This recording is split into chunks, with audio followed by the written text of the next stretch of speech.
If you've ever thought that it would be fun to rent a camper van and explore Ireland, today's podcast is meant for you. Thank you so much for joining me here again on the Traveling in Ireland podcast.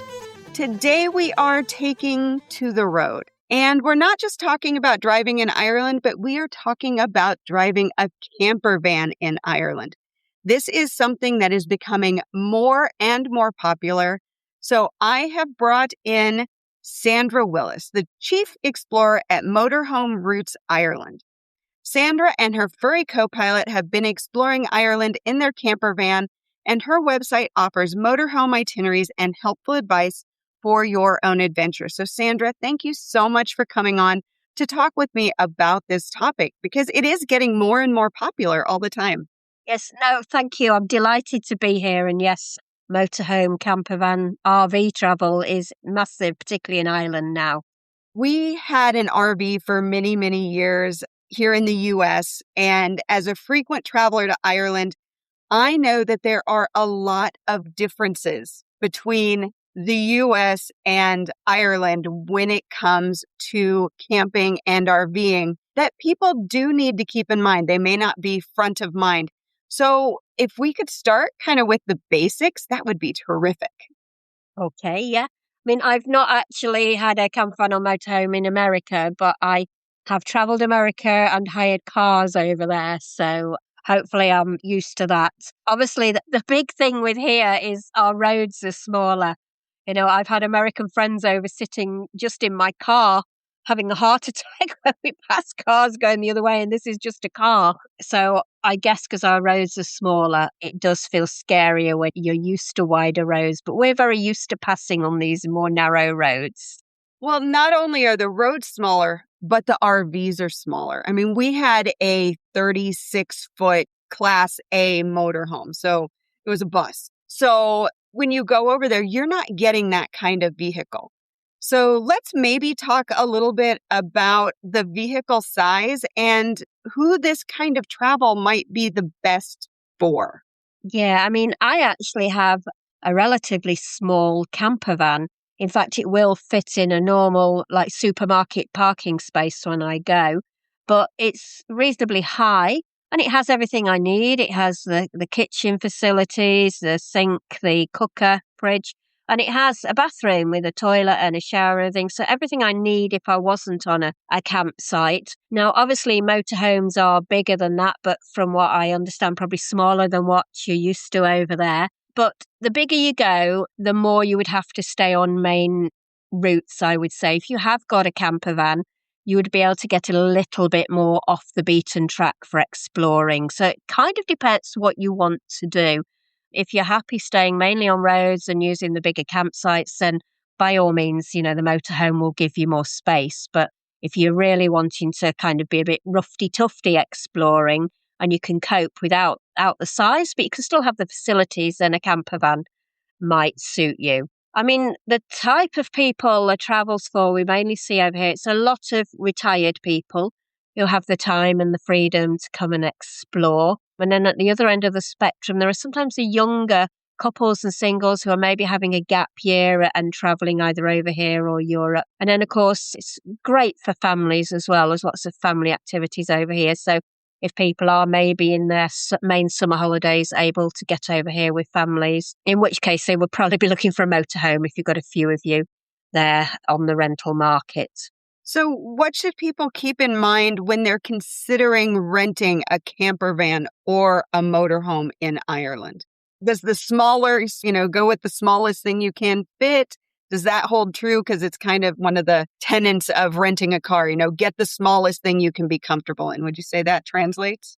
I would personally say that. I would go for the smallest that you can live with on the facilities. And not everyone can do that. If having the nice space in the motorhome, is important to you and that makes your holiday more comfortable for you than perhaps the bigger one. And then you'd maybe be using more campsites or definitely making sure you're doing more research on the roads you're using and the park-ups you're going to. But as I say, if you wanted to go for the smaller one and you could cope with that for the length of time you're in it, you'll find you're able to just get a bit more braver in your exploration is what I would say. Are there any items that people might need to supplement, either picking up in Ireland or making sure they're bringing along if they're considering motorhome travel? It's a really tough one. I mean, we sell everything here as well. I mean, the only thing I always give a lot of thought to when I'm traveling is obviously my having internet signal and phone signal.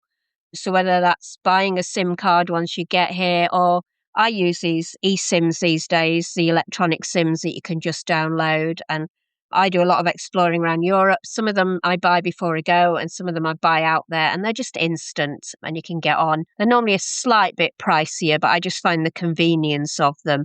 And then you can just top it up online as well. Buying over here, the only thing I would say is while you're traveling around, buy yourself some typical Irish food. Ireland's particularly good on the breakfast. So, buy like boxty is a kind of potato pancakey thing we have for breakfast. So quite often you may be eating out, but you'd maybe be cooking your breakfast in your camper van or your motorhome. So go for a good Irish breakfast in the morning when you wake up. I love grocery shopping in Ireland. I think it's probably one of my favorite things to go into the shops and check the hot deli, see what's there, pick up some fresh eggs and, the little things that I can't get at home, the breads and things like that.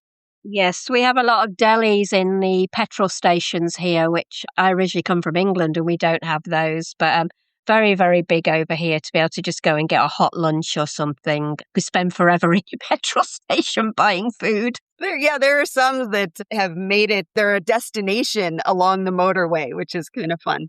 So when we're thinking about overnight stays, like in the US, in RVs, it's very common for some larger stores and restaurants to allow RVs to overnight in their parking lots. Is that a thing? I know I get a lot of questions about like wild camping, can we just rock up anywhere? So can we talk a little bit about like approved campsites and motorhome sites and where people can and can't and shouldn't even think about settling down?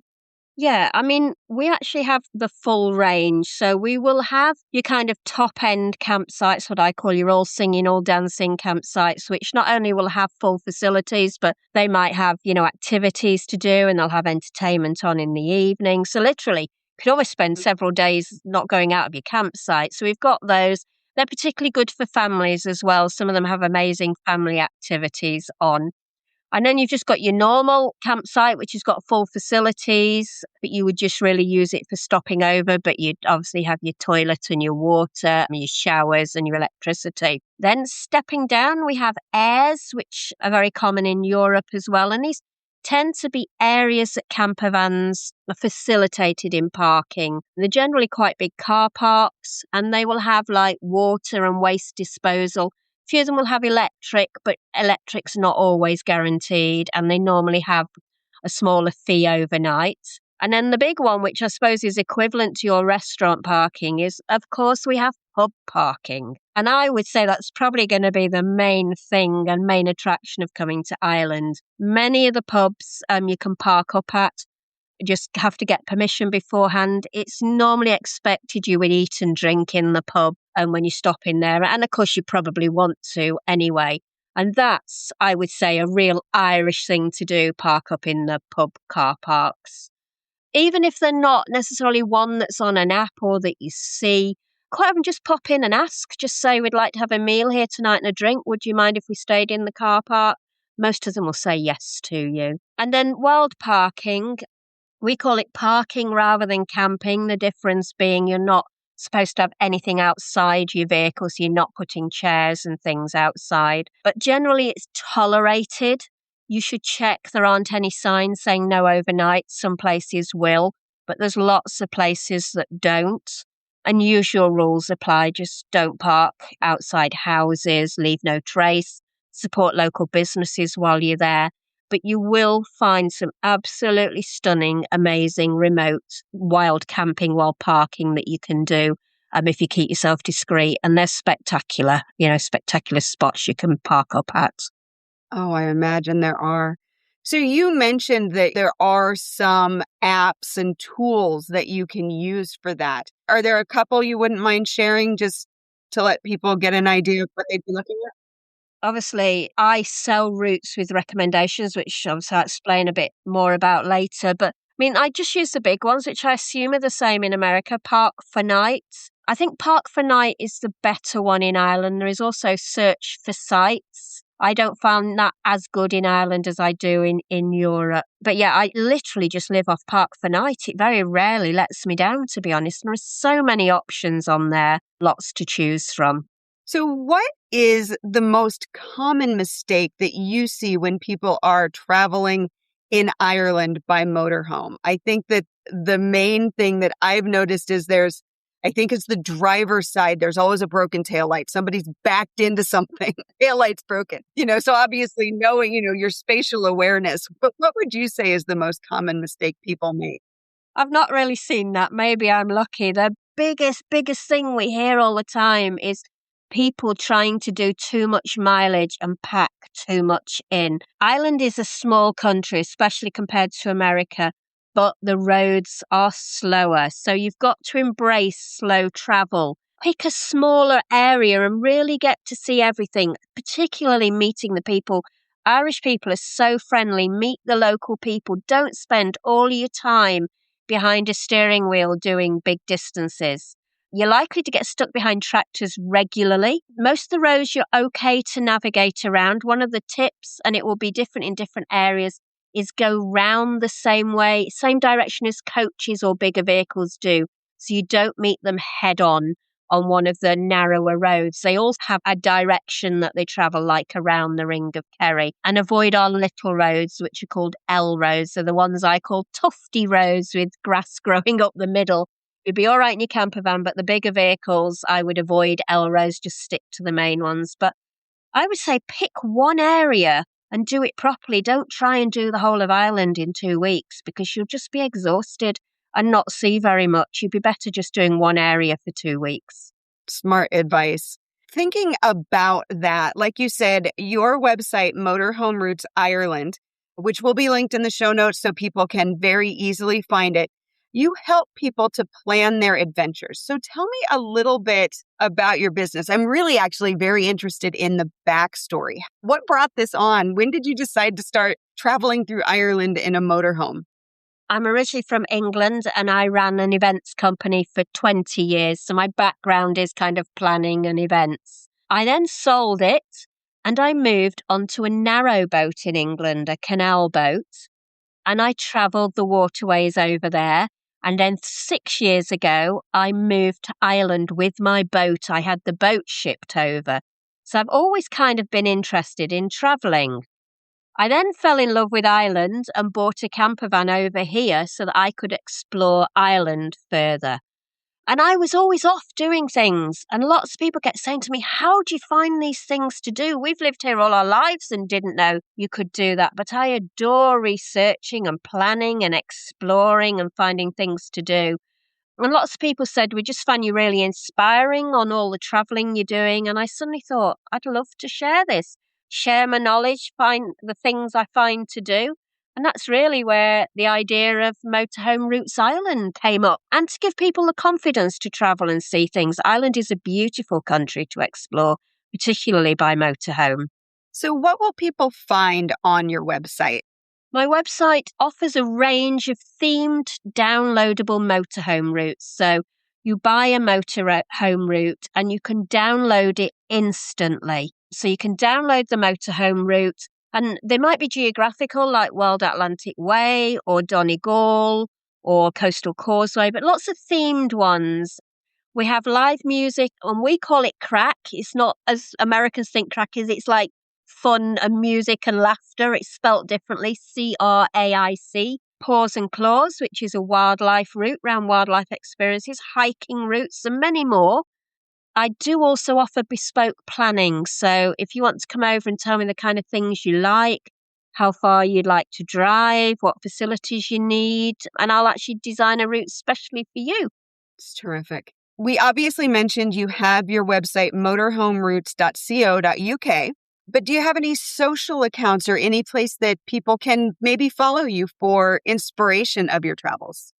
Yeah, I'm on all social media. On social media, I'm always under Motorhome Roots Ireland. I'm biggest on Facebook. I tend to find my kind of market is Facebook, but I do also have Instagram and TikTok and a little bit on YouTube. Don't know if I dare say that. There's probably only about 3 videos on there, but the big one is Facebook, and it's Motorhome Roots Ireland. Staying connected in Ireland is important, whether you need to reach your accommodation, navigate to your next stop, or check in with loved ones back home. I use and recommend Wi-Fi Candy for easy, reliable connectivity. If your phone supports it, the eSIM is the simplest option. Purchase before you travel, scan a code, toggle a setting, and you're good to go as soon as you land. Traveling with a family or group? The portable Wi-Fi units are a fantastic option. One device, multiple connections, unlimited data. Learn more about Wi-Fi Candy at IrelandFamilyVacations.com/Wi-Fi and use code IFV to save 10%. Sandra, this has been so much fun to learn a bit more about camper vans and motorhomes through Ireland and to hear your story, which I know you said people have told you you're inspirational. I think that's just utterly fascinating that you were on a canal boat first and then into the motorhome. You definitely are very adventurous, and it is just so much fun to check out your social sites and see what you're up to. But before I let you go, would you share 3 of your favorite motorhome camping spots in Ireland? What are the places that you maybe really, really loved or find yourself returning to again and again because the experience was so great? Yeah, no, this is a tough one to name just 3 in Ireland. But yeah, I've kind of chosen 3 different variety ones. One is a town, or near where I live now, the county I live in, Fermanagh. There is a town called Enniskillen. And Enniskillen is an island-based town. And within it, you can travel to other islands. And there's an amazing island called Devonish Island, which has the oldest kind of tower on it. It's a monastic site. And you can do a boat trip to there.